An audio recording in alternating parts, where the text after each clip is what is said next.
Sorotan berikutnya, Saudara, Harvey Muiz divonis 6 tahun 6 bulan penjara dalam kasus korupsi timah yang merugikan negara 300 triliun rupiah. Vonis hakim lebih ringan dari tuntutan jaksa. Harvey Muiz dinyatakan terbukti bersalah melakukan tindak pidana korupsi secara bersama-sama dan pencucian uang yang merugikan keuangan negara lebih dari 300 triliun rupiah. Selain divonis selama 6 tahun 6 bulan penjara, Harvey juga harus membayar denda sebesar 1 miliar rupiah dan membayar uang pengganti senilai 210 miliar rupiah. Vonis Harvey Muiz lebih rendah dari tuntutan jaksa yang meminta Harvey dituntut 12 tahun penjara. Satu, menyatakan terdakwa Harvey Muiz terbukti secara sah dan meyakinkan bersalah melakukan tindak pidana korupsi yang dilakukan secara bersama-sama dan melakukan tindak pidana pencucian uang yang dilakukan secara bersama-sama sebagaimana dalam dakwaan ke-1 primer dan dakwaan kedua primer. Dua, menjatuhkan pidana kepada terdakwa dengan pidana penjara selama 6 tahun dan 6 bulan dan denda sebesar 1 miliar rupiah. Hakim mempertimbangkan perbuatan melawan hukum dan unsur merugikan keuangan negara. Hakim anggota Suparman Nyompa bilang tindakan Harvey menginisiasi kerjasama sewa smelter dengan PT Timah Tbk tidak sesuai dengan ketentuan.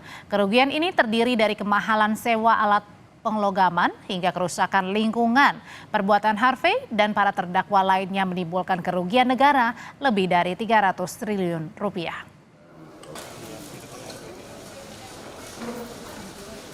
Setelah dilakukan audit oleh Badan Pengawas Keuangan dan Pembangunan RI BPKP RI, terdapat kerugian keuangan negara sebesar 300 triliun 3 miliar 263 juta 938.131 rupiah 14 sen.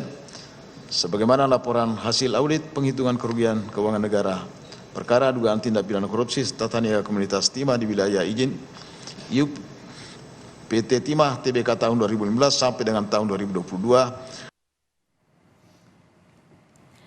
Dalam sidang tuntutan yang digelar awal Desember lalu, Harvey Muiz dituntut 12 tahun penjara dan denda 1 miliar rupiah serta uang pengganti 210 miliar rupiah. Jaksa menilai perbuatan Harvey dalam kasus tata niaga komoditas timah telah merugikan negara 300 triliun rupiah. Tindakan korupsi yang diduga dilakukan Harvey juga disebut-sebut menguntungkan Harvey 210 miliar rupiah.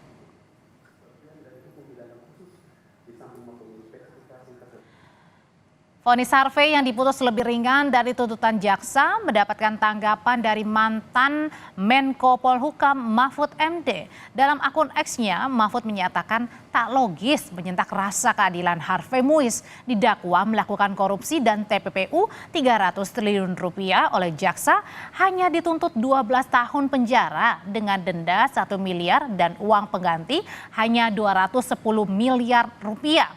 Vonis hakim hanya 6,5 tahun plus denda dan pengganti dengan total 212 miliar rupiah.